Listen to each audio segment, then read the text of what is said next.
రోజు రోజుకి కామాంధుల ఆగడాలు ఎక్కువైపోతున్నాయి. ఒక మహిళ కనిపిస్తే ఏ విధంగా అయినా వారిని లోబర్చుకొని అత్యాచారం చేద్దామా అని ఆలోచిస్తున్నారు. అసలు ఏం జరిగిందంటే బేగంపేటలోని 47 ఏళ్ల మహిళకి ముంబైకి చెందిన 42 ఏళ్ల కల్పేష్ అనే వ్యక్తి ఫేస్బుక్ లో పరిచయం అయ్యాడు. ఆ పరిచయం కాస్త ప్రేమగా మారింది. పెళ్లి చేసుకుంటానని నమ్మించాడు. అలా నమ్మించి ముంబై నుంచి హైదరాబాద్కి వచ్చాడు.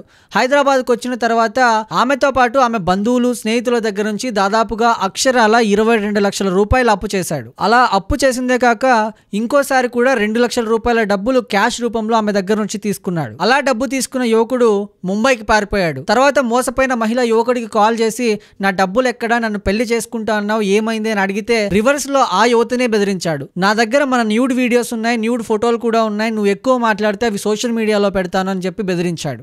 దీంతో ఏం చేయాలో అర్థం కాని మహిళ బేగంపేట పోలీస్ స్టేషన్కి వెళ్లి పోలీస్ కంప్లైంట్ ఇచ్చింది. దీంతో పోలీసులు యువకుడిపై రేపు మోసం కేసునైతే ఫైల్ చేశారు. సో ఇలాంటివి కూడా మన సమాజంలో చాలా జరుగుతున్నాయి కాబట్టి దయచేసి చాలా జాగ్రత్తగా ఉండండి.